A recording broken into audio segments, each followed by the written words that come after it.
মাছটা সুস্বাদু হবে কিনা, গোশতটা ভালো আছে কিনা, সবজিটা ভালো কিনা, এটা আপনি জাস্টিফাই করেন। আপনার জীবনের সর্বোচ্চ সঞ্চয় আপনি রেডি করে এখানে যাচ্ছেন, হ্যাঁ, সেটা আপনি জানবেন না সেখানে কি করতে হবে, খালি মহল্লা করে ছেড়ে দিবেন। আমার ব্যাপারে পূর্বে আমার সাথে আমির ভাই গিয়েছেন, উনি বলেছেন, বাবা অনেক বলেছেন, ওরা হয়তো যেটা পেয়েছে আমি আপনাদেরকে কতটুকু দিতে পারবো আল্লাহ ভালো জানে। আমি আমার জায়গা থেকে আন্তরিক থাকার চেষ্টা করব, আল্লাহ আমাকে যদি তৌফিক না দেয় আমি পারবো।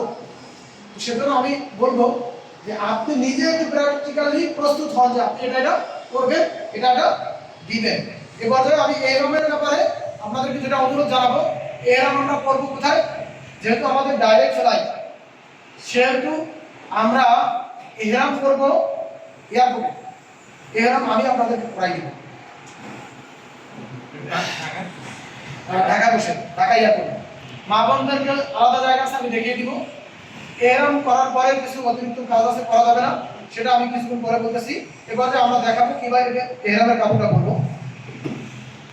দুইটা কাপড়, এর মধ্যে একটা কাপড় আমরা এভাবে নিব,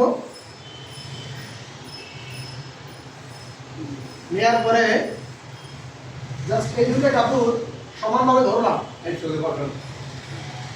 সমানভাবে ধরে এই দেখেন বাম বোতলের নিচ দিয়ে এটাকে আমরা ঘুরাই দিলাম, এই এরপরে এভাবে বড় দিলাম, এটা কিন্তু আর পড়বে না, হয়ে গেল। এরপরে আমরা বেল্ট দিই। বেল্ট দিলে হলো কি, যে বেল্টে আপনি পাসপোর্ট রাখতে পারবেন, টাকা পয়সা রাখতে পারবেন, এজন্য বেল্ট আমরা দিই। আর দ্বিতীয় যে বিষয়টা, সেটা হচ্ছে দ্বিতীয় কাপড়টাকে আমরা চাদরের মতো ব্যবহার করব। কিসের মতো? চাদরের মতো। এই জাস্ট এভাবে আমি যেটা করি, আমি এটাকে এভাবে দেই, হ্যাঁ, এরপরে এভাবে দেই, তাহলে এটার সমস্যা হয় না। কিন্তু অনেকে কি করে, ডান বগলের নিচ দিয়ে দেন। এটা দেবেন হচ্ছে যখন আপনি তাওয়াফ শুরু করবেন তখন, এর আগে এটা দেওয়া জায়েজ নাই। কিন্তু অনেকে এটা করেন, এটা করা যাবে না। তাওয়াফ যখন শুরু করবেন, হাজর আসদ বরাবর সবুজ বাতি ওই বরাবর গিয়ে ডান বগলের নিচ দিয়া 3 তাওয়াফ পর্যন্ত, সেটা বিস্তারিত আলোচনা আছে, আমি দেখাই দেব। এই হচ্ছে এটা কি অনেক কঠিন, আমরা পারবো না। এরপরে না পারলে আমি পড়াই দিব, কিন্তু ভুল করা যাবে না।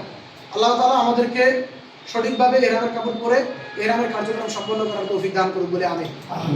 সম্মানিত উপস্থিতি, এটাকে ভয় পাওয়ার কিছু নেই।